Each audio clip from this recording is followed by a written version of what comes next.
Following on from the last video, the other problem is with the way we're working out. This is not only in terms of our overall health, but also in terms of our results. If you're training with resistance machines, like the chest press, then you're training in a manner that means you're sitting down and only using one muscle group. Compared to lifting a rock or climbing a tree, this is a far less efficient way to move and a far less efficient way to exercise. These are compound movements because they use the entire body. This means that the muscles have to work in unison and we develop functional strength that we can actually apply in the real world without injuring ourselves. When you use your whole body at once, it stimulates neural pathways in the brain and it helps you to burn much more fat and calories. Think about it. You're powering multiple tiny engines instead of just one. This doesn't only lead to great strength and muscle gains, along with fat loss, it also helps us to move better in our lives and to feel more powerful and energetic. The type of training that emphasizes compound movements to give us real-world strength is known as functional training. The idea is that you don't curl a dumbbell because you wouldn't really use that in real life. Squatting, on the other hand, is something everyone should be able to do and that we can actually use in the real world. The same is true of deadlifting, which basically trains our ability to lift heavy objects off the ground. You can actually break this down into 7 primal movements. These are the movements that we would have needed to use in the wild and that we should all be capable of performing under stress.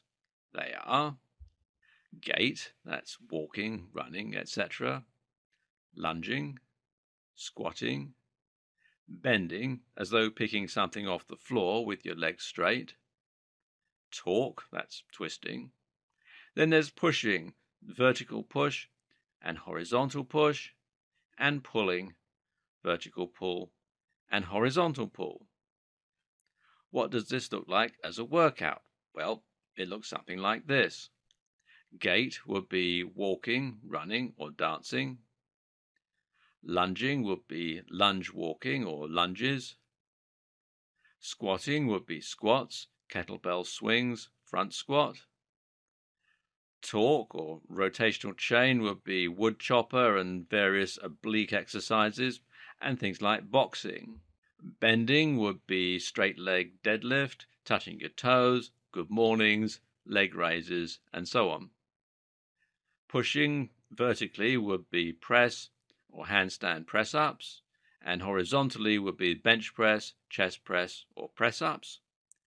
Pulling vertically would be pull-ups, chin-ups, lat pull-down. Horizontal would be rows and inverted press-ups. Now you're not just randomly building up different muscles with no thought of the bigger picture. In fact, you're not focusing on the muscle at all, but rather on the movement and on the ability that you want to gain. This is the difference between being slow, tired, and achy with big muscles or being a powerful, lean, coiled spring ready to strike. And again, this is all the more reason to start supplementing your training with activities and hobbies like martial arts, yoga, dance, and sports. These will help you to actually use your body as it was intended to be used. You'll feel lighter, faster, and fueled with energy. I do have some issues with the whole functional strength movement, though. One of these issues is that we likely wouldn't have been lifting all that many barbells in the wild, and when we did lift something off the ground, we probably did so with useless form. Also, gripping onto a boulder is a lot different from gripping onto a barbell. It helps you to develop a lot more strength and power in your forearms and your grip. It also makes you tough, which is something you can't say about a lot of the hipsters who worry about whether or not their legs are the right distance apart before they squat. Old-time strongmen had this right. They would train themselves to be able to do awesome things like the anyhow lift, which is basically a lift that lets you use any technique.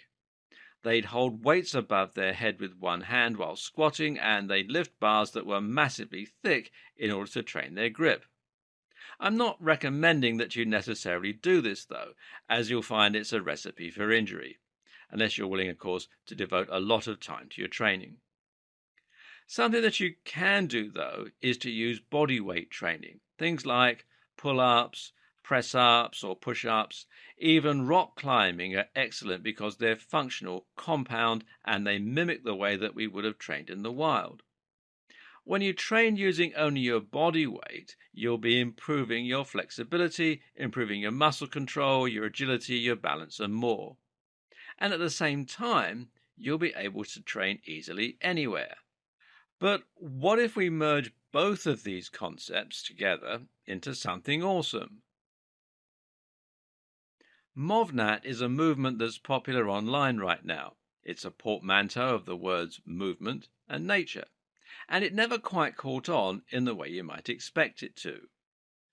Search Movnat online and you'll see there's a few videos and a couple of articles, but not really all that much.